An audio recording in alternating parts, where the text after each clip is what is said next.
दोस्तों, अगर हमारा मन खाली हो जाए तो हम उसमें कुछ ऐसी चीज़ें डाल सकते हैं, कुछ ऐसे विचार डाल सकते हैं जिससे हम अपनी मन की बक-बक को शांत कर सकते हैं। जो विचारों का सैलाब हमारे मन में चलता रहता है, उन्हें हम बहुत अच्छी तरह से रोक सकते हैं। और दोस्तों, अगर एक बार मन की बक-बक रुक जाए तो फिर हम मन से जो चाहे वह करवा सकते हैं। इसीलिए अगर आप मन की बक-बक को शांत करवाना चाहते हो तो इस कहानी को आखिर तक ज़रूर सुनिए। एक नगर की बात है।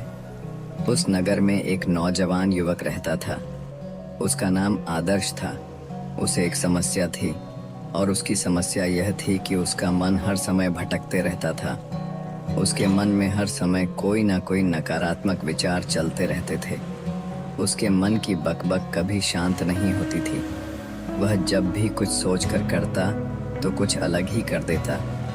कभी वह अपने अतीत के बारे में सोचकर पछताता था कि काश मैंने उस काम को, उस समय को कुछ ऐसा कर दिया होता, उस काम को वैसा कर दिया होता।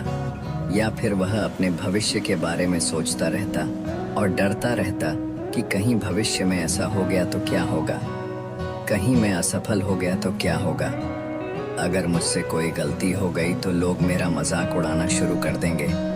और ऐसे ही कई सारे नकारात्मक और असफलता से भरे विचार उसके मन में आते रहते थे। आदर्श हमेशा ही अपने विचारों में खोया रहता। वह अपने विचारों से मुक्ति पाना चाहता था। आदर्श चाहता था कि उसके मन में कोई भी फालतू विचार कभी भी ना आए, लेकिन हर समय विचारों का सैलाब उसके मन में उठता ही रहता। इसीलिए जीवन में वह बहुत परेशान हो गया था। फिर एक दिन उसे किसी ने बताया कि यहाँ पास के ही जंगल में पहाड़ी पर एक बौद्ध भिक्षु रहते हैं। उसके पास जाओ, वह तुम्हारी मानसिक समस्या का समाधान अवश्य कर देंगे। यह सुनकर आदर्श तुरंत ही बौद्ध भिक्षु के पास चला जाता है और अपनी सारी समस्या उन्हें बताने लगता है। बौद्ध भिक्षु भी आदर्श की बातों को बहुत ध्यान से सुन लेते हैं और उससे कहते हैं कि तुम मुझसे क्या जानना चाहते हो। यह सुनकर आदर्श कहता है, हे गुरुदेव, मैं अपने मन को शांत व खाली करना चाहता हूँ। मैं आपसे यह जानना चाहता हूँ कि मन को खाली व शांत कैसे करते हैं। मेरा मन हर वक्त नकारात्मक विचारों से भरा रहता है। मेरा ध्यान एक जगह लग ही नहीं पाता है, जिसके कारण मेरे हर काम में समस्या आ जाती। मैं एक चीज़ करता हूँ तो नकारात्मक विचारों के कारण दूसरी चीज़ पर पहुँच जाता हूँ। मेरा मन एक जगह ठहरता ही नहीं है और यूं ही हर दिन मेरे मन में हज़ारों विचार चलते रहते हैं। और यह कब होता है, क्यों होता है, मुझे कुछ पता नहीं चलता। बहुत देर बाद मुझे एहसास होता है कि मैं क्या करने बैठा था और मैं क्या कर रहा हूँ। गुरुदेव, मैं अपने मन को विचारों से खाली कर देना चाहता हूँ। मैं चाहता हूँ कि मेरे मन में एक भी विचार ना आए। जब मैं चाहूँ तभी मेरे मन में विचार आए। फिर बौद्ध भिक्षु ने कहा कि किसी समस्या का समाधान तभी निकाला जाता है जब हम उस समस्या की जड़ तक पहुँच जाते हैं, समस्या को ठीक से समझते हैं और जानते हैं। आगे वह बौद्ध भिक्षु कहते हैं, जिस मन को तुम खाली करना चाहते हो, क्या तुमने उस मन को कभी भी थोड़ा बहुत भी समझा है, जाना है?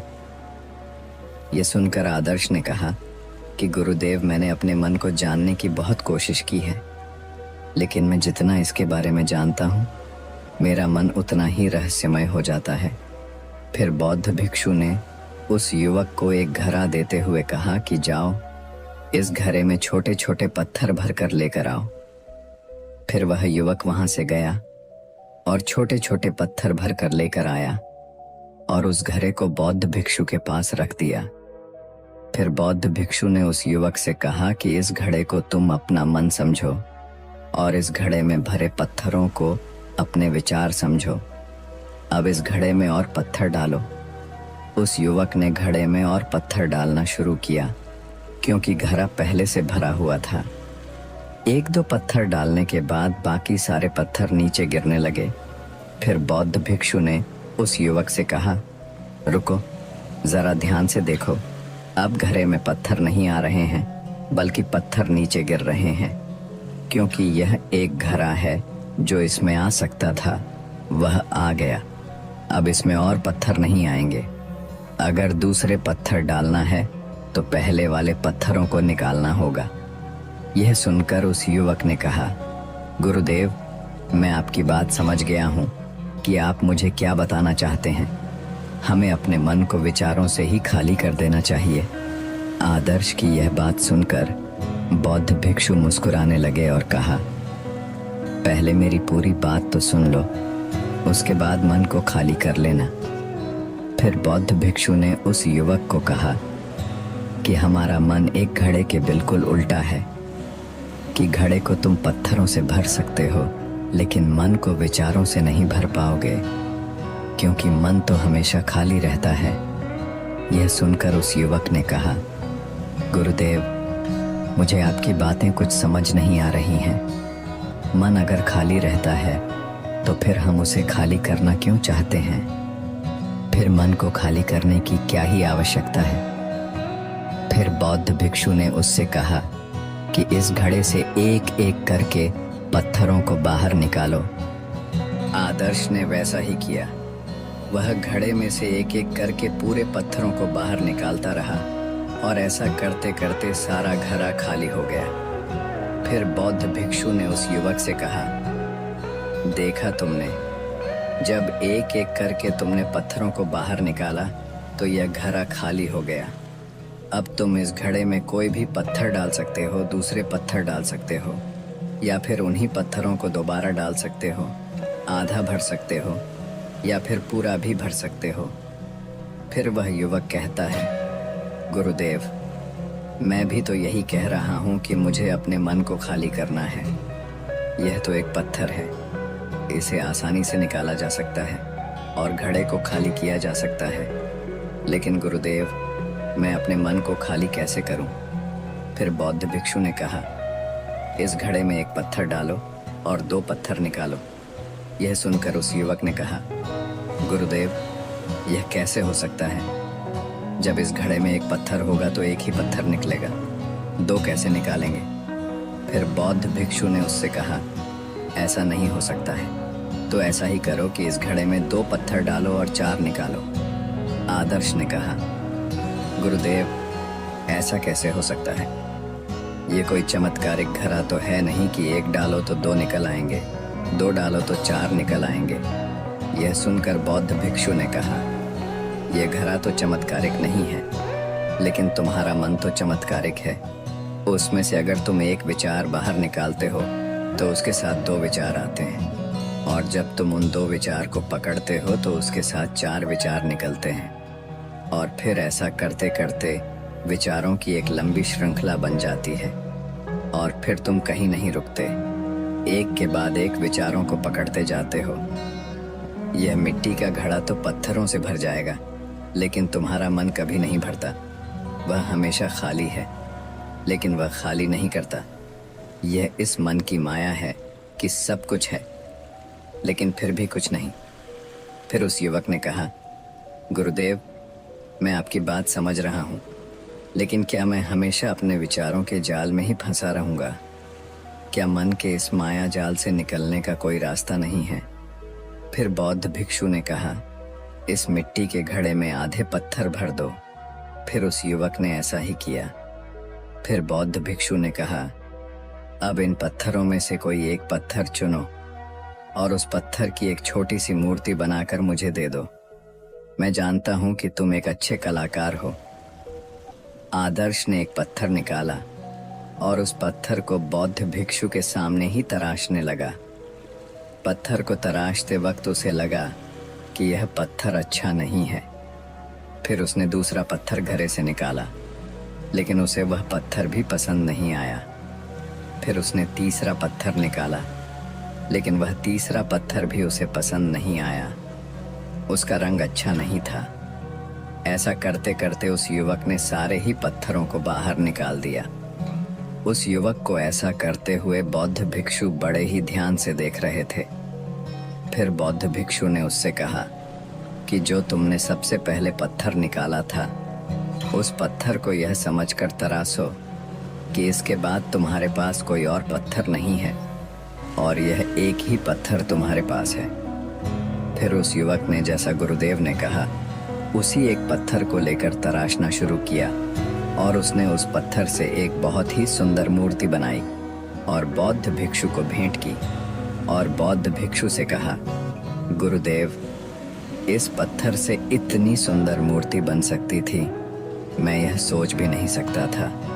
उस युवक की बात सुनकर बौद्ध भिक्षु ने कहा कि जब तुम्हारे पास और कोई दूसरा विकल्प नहीं होता है, तब हम उस विकल्प में ही संपूर्ण ऊर्जा लगाते हैं और उसी को सबसे बेहतर बनाते हैं। और जब हमारे पास कई सारे विकल्प होते हैं तो हम पत्थर चुनते भी नहीं और मूर्ति बनती भी नहीं। हमारा मन भी एक विचार के पीछे हजारों विकल्प खोल के देता है और एक मुख्य विचार को छोड़कर उन हजारों फालतू के विचारों में उलझकर हम रह जाते हैं। फिर उस युवक ने कहा, गुरुदेव, मैं आपकी बातों को बहुत अच्छे से समझ गया हूँ, लेकिन अब मुझे क्या करना चाहिए? कृपया आप मेरा मार्गदर्शन करें। बौद्ध भिक्षु ने उस युवक से कहा कि मन को खाली करना, साफ करना 1-2 दिन का काम नहीं है। यह बहुत लंबी प्रक्रिया है। तो क्या तुम इसके लिए तैयार हो? वह युवक कहता है, जी गुरुदेव, तैयार हूं, चाहे कितनी भी लंबी प्रक्रिया क्यों ना हो। फिर बौद्ध भिक्षु ने उस युवक से कहा कि मन को खाली और नकारात्मक विचारों से दूर रखने के 6 तरीके हैं।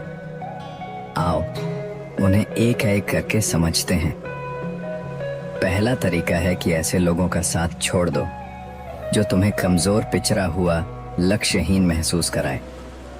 अक्सर हमारे आसपास ऐसे लोग होते ही हैं जो हमसे पद और धन में ऊपर होते हैं और इसी पद और धन के घमंड में वह अपने से नीचे के लोगों को कुछ भी नहीं समझते। इसीलिए ऐसे लोगों के पास रहना ही नहीं चाहिए। और ऐसे लोग अपने से छोटे लोगों को हमेशा यही महसूस कराते हैं कि आप कितने छोटे हैं, और इसीलिए वह छोटे लोग अपने जीवन में कुछ बड़ा हासिल कर ही नहीं सकते। इसके अलावा कई बार हमारे मित्र और घर परिवार के सदस्य भी ऐसे होते हैं जो अक्सर हमें छोटा महसूस कराते हैं, हमें नीचा दिखाने की कोशिश करते हैं, लोगों के सामने हमारा मजाक बनाते हैं। तो ऐसे लोगों से जितना दूर हो सके उतना दूर रहो। ये लोग ऐसे होते हैं कि तुम्हारी नजरों से तुम्हारी गरिमा को दूर करके तुम्हें लक्ष्यहीन बनाते हैं और फिर तुम्हें खुद की काबिलियत पर शक होना शुरू हो जाता है। तुम्हारे अंदर खुद के प्रति नकारात्मक भावनाएं आ जाती हैं और यह नकारात्मक विचार तुम्हें मानसिक तनाव और चिंता की ओर ले जाते हैं। फिर बौद्ध भिक्षु दूसरा तरीका बताते हुए कहते हैं कि तुम बहुत ही कम और चुनिंदा लोगों को ही अपना मित्र बनाओ। ऐसे लोगों को ही अपना मित्र बनाओ जिससे तुम कुछ सीख सकते हो, जिनकी तुम इज्जत कर सकते हो, जो तुम्हारी भावनाओं को समझ सके, जिनकी सोच तुमसे मेल खाती हो, जो जीवन में तुम्हें आगे बढ़ने में सहायता करें। हमारे जीवन और चरित्र में हमारे माँ बाप के बाद हमारे मित्रों का ही सबसे ज्यादा योगदान होता है। इसलिए मित्रों का सही होना भी बहुत आवश्यक है। ऐसा कहा भी जाता है कि तुम उन 5 लोगों का प्रतिबिंब हो जिनके साथ तुम सबसे ज्यादा वक्त बिताते हो। अगर तुम्हारे आसपास के 5 लोग जिनके साथ तुम सबसे ज्यादा वक्त बिताते हो वे ईमानदार हैं, तो तुम भी धीरे धीरे ईमानदार होना शुरू कर दोगे। और अगर वह 5 लोग अमीर हैं तो तुम भी धीरे धीरे अमीर बनना शुरू कर दोगे। कहने का अर्थात यही है कि तुम वैसा ही बन जाते हो जिस तरह के लोगों के साथ तुम अपना समय व्यतीत करते हो। किसी महान दार्शनिक ने कहा था कि तुम मुझे किसी भी इंसान के मित्रों से मिलवा दो, मैं उसके मित्रों को देखकर उस इंसान का भविष्य बता दूंगा। हमारी सबसे बड़ी समस्या यह है कि हम लोगों को ना नहीं बोल पाते हैं। जिन लोगों के साथ हम रहना पसंद भी नहीं करते हैं, ना चाहते हुए भी हमें उन नकारात्मक लोगों के साथ वक्त बिताना पड़ता है। इसलिए सबसे पहले हमें अपनी ज़िंदगी में उन लोगों को ना कहना आना पड़ेगा जिनके साथ रहकर हमें लगता है कि यह हमारी ज़िंदगी खराब कर रहे हैं। अगर यह हमारी ज़िंदगी में ना हो तो शायद हम ज़्यादा खुश रहेंगे। बौद्ध भिक्षु आगे कहते हैं कि तीसरा तरीका है कि तुम कभी भी अपना अतीत नहीं बदल सकते, लेकिन तुम अपना भविष्य अवश्य बदल सकते हो।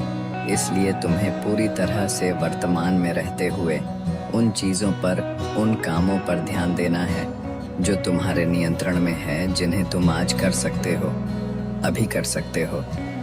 बौद्ध भिक्षु कहते हैं, मेरी एक बात हमेशा याद रखना, केवल वर्तमान में रहकर भविष्य को संवारा जा सकता है, अतीत में रहकर नहीं। इसीलिए वर्तमान में जीने की आदत डालो। चौथा तरीका है कि तुम स्वस्थ और पौष्टिक खाना खाओ। हमारा शरीर ऊर्जा से चलता है और हम जैसा खाना खाएंगे वैसी ही ऊर्जा हमारे शरीर को मिलेगी। अगर हमारा शरीर स्वस्थ नहीं रहेगा तो हमारा मन स्वस्थ कैसे रहेगा? जब शरीर कमज़ोर व बीमार रहता है तो मन में कई सारे नकारात्मक विचार आते हैं और स्वस्थ शरीर में स्वस्थ दिमाग का वास होता है। इसलिए शरीर को स्वस्थ व मजबूत रखना हमारी जिम्मेदारी है। बौद्ध भिक्षु कहते हैं कि पांचवा तरीका यह है कि रोज ध्यान करो। ध्यान करने का सबसे उपयुक्त समय सुबह या फिर रात को सोने से पहले होता है, लेकिन अगर तुम्हें ध्यान में गहरा जाना है तो सबसे उपयुक्त समय रात का ही होता है। रात में सोने से पहले ध्यान करने से नींद में भी सुधार होता है और बहुत गहरी नींद आती है। ध्यान करने के लिए तुम अपनी सांसों पर ध्यान केंद्रित कर सकते हो, या फिर तुम अपने मन में उठने वाले विचारों पर भी अपना ध्यान केंद्रित कर सकते हो। मन में उठने वाले विचारों पर ध्यान केंद्रित करने से ध्यान करने वालों का ज़्यादा फायदा होता है, क्योंकि इसमें आसानी से गहरे ध्यान में उतरा जा सकता है।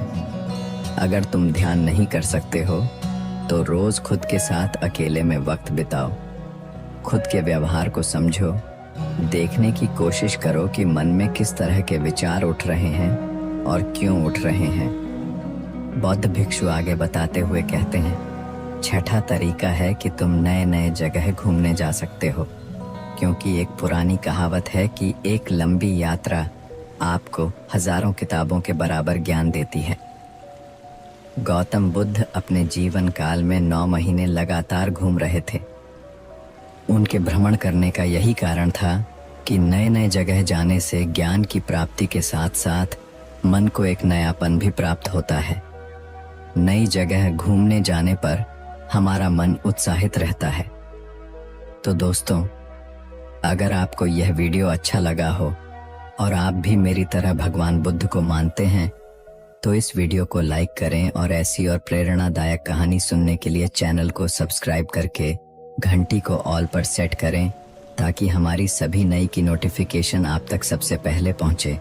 और कमेंट में नमो बुद्धाय लिखना ना भूले। धन्यवाद।